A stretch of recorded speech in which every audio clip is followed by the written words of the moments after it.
Hello my dear gorgeous friends, ಆತ್ಮೀಯರೇ, ಮತ್ತೊಮ್ಮೆ ನನ್ನ ಟಾಕ್ ಸ್ಟುಡಿಯೋ ಚಾನೆಲ್ಗೆ ಸ್ವಾಗತ ಕೋರುವೆ ವಿತ್ 1 ಕಪ್ ಆಫ್ ಕಾಫಿ. ಹೇಗಿದ್ದೀರಾ? ಆರಾಮಲ್ವಾ? ಸ್ನೇಹಿತರೆ, ಜೀವನ ಎಲ್ಲರಿಗೂ ಒಂದೇ ರೀತಿ ಇರೋದಿಲ್ಲ. ಈ ಸತ್ಯ ನಮ್ಮೆಲ್ಲರಿಗೂ ತಿಳಿದಿದೆ, ಹೌದಲ್ವಾ? ಈ ಜಗತ್ತಿನಲ್ಲಿ 8 ಬಿಲಿಯನ್ ಜನರಿದ್ದಾರೆ, ಅಂದರೆ 16 ಬಿಲಿಯನ್ ಬೆರಳು ಗುರುತುಗಳು ಇವೆ.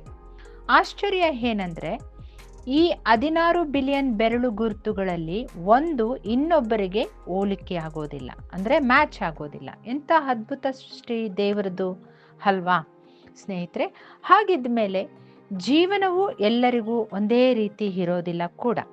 ಅವರವರು ಕೇಳಿ ಬಂದದ್ದು ಪಡೆದಷ್ಟು ಮಾತ್ರವೇ ಅದು ಸೀಮಿತವಾಗಿರುತ್ತೆ.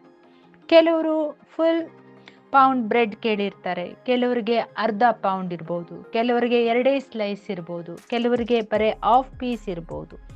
ಅವರವರು ಕೇಳಿ ಪಡೆದಷ್ಟು ಒಪ್ಪುವಿರಲ್ವಾ? ಒಮ್ಮೆ ಹಾಗೆ ಸುಮ್ಮನೆ ಯೋಚಿಸುವ. ಕೆಲವರು ತಮ್ಮ ಬದುಕನ್ನು ರೂಪಿಸಿಕೊಳ್ಳಲು ಅವಕಾಶವನ್ನು ಎದುರು ನೋಡುತ್ತಾ ಬದುಕಲು ಹೋರಾಡ್ತಿರಬಹುದು. ಕೆಲವರು ಬದುಕಿಗೆ ಆಸರೆ ಆಗಲು ಪ್ರಯತ್ನಿಸ್ತಿರಬಹುದು. ಕೆಲವರು ತಮ್ಮದೇ ನೋವುಗಳಲ್ಲಿ ಮೌನವಾಗಿರಬಹುದು. ಕೆಲವರು ಸಂಭ್ರಮಾಚರಣೆಯಲ್ಲಿ ತೊಡಗಿರಬಹುದು. ಕೆಲವು ಬದುಕುಗಳು ಸಹಿಸಿಕೊಳ್ಳುತ್ತಾ ಉಸಿರಾಡುತ್ತಲೂ ಇರಬಹುದು.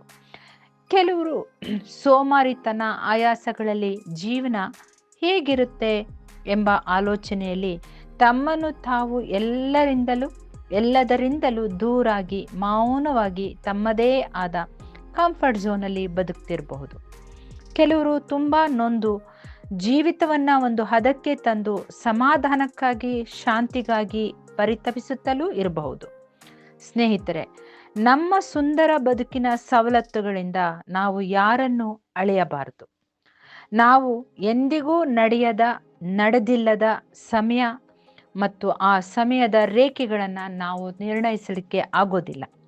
ಅನೇಕರು ಸುಖ ಸಮಾಧಾನ ಕಾಣದೆ ಹೋರಾಡುತ್ತಿರುವ ಈ ಜಗತ್ತಿನಲ್ಲಿ ಬೇಕಾಗಿರೋದು ಒಂದು ಸ್ವಲ್ಪ ಪ್ರೀತಿ ಮಾತ್ರ. ದಯವಿಟ್ಟು ಸೌಮ್ಯವಾಗಿರೋಣ, ದಯೆಯಿಂದ ಇರೋಣ, ಜಾಗೃತರಾಗಿರೋಣ, ಮಾನವೀಯರಾಗಿರೋಣ. ಮುಖ್ಯವಾಗಿ ಏಕೆಂದರೆ ದೇವರ ನ್ಯಾಯಸ್ಥಾನದಲ್ಲಿ ನ್ಯಾಯ ಎಲ್ಲರಿಗೂ ಒಂದೇ ರೀತಿ ನೀಡೋದಿಲ್ಲ.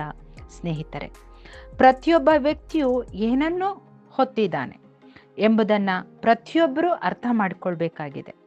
ಮುಖ್ಯ ಗೌರವದೊಡನೆ ಆ ವ್ಯಕ್ತಿಯನ್ನು ನಾವು ಮಾತನಾಡಿಸುವ ಮುಂಚೆ ಸ್ನೇಹಿತರೆ, ಪದಗಳು ಕಂಪನವನ್ನು ಉಂಟು ಮಾಡ್ತವೆ, ಪದಗಳು ಕಂಪನವನ್ನು ಹೊಂದಿರ್ತವೆ. ಭಾಷೆಗೆ ಶಕ್ತಿ ಇದೆ.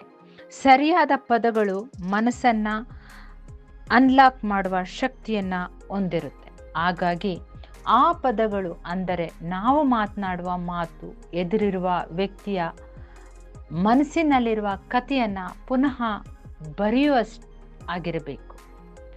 ಯಾಕಂದರೆ ಆ ನೊಂದ ವ್ಯಕ್ತಿತ್ವಕ್ಕೆ ಒಮ್ಮೊಮ್ಮೆ ಅಳಬೇಕನ್ನಿಸಬಹುದು, ಅಪ್ಪಿಗೆಯ ಅಗತ್ಯವಿರಬಹುದು, ಸಮಾಧಾನದ ವಿರಾಮ ಬಯಸಿರಬಹುದು. ಆದರೆ ಪ್ರತಿ ಸಾರಿ ನಾವು ಮತ್ತಷ್ಟು ಧೈರ್ಯವಾಗಿ ಬದುಕಿಗೆ ಹಿಂತಿರುಗಿ ಬರುವಂತೆ ಪ್ರೇರೇಪಿಸುವ ಸುಂದರ ಸೌಮ್ಯ ಮಾತುಗಳು ಫಿನಿಕ್ಸ್ನಂತೆ ಮರುಹುಟ್ಟು ಪಡೆಯಲು ಪ್ರೇರೇಪಿಸುವಂತಿರಬೇಕು ನಮ್ಮ ಮಾತುಗಳು. ಸ್ನೇಹಿತರೆ, ಮರೆಯಬೇಡಿ, ಜೀವನ ಎಲ್ಲರಿಗೂ ಒಂದೇ ರೀತಿ ಇರೋದಿಲ್ಲ. ಈ ಮಾತುಗಳು ಇಷ್ಟವಾದರೆ ಕಾಮೆಂಟ್ ಮಾಡಿ, ಲೈಕ್ ಮಾಡಿ, ಶೇರ್ ಮಾಡಿ. ಸಬ್ಸ್ಕ್ರೈಬ್ ಮಾಡೋದನ್ನು ಮರಿಬೇಡಿ, ಬೆಲ್ ಐಕನ್ ಪ್ರೆಸ್ ಮಾಡೋದರ ಜೊತೆ. Thank you. Take care.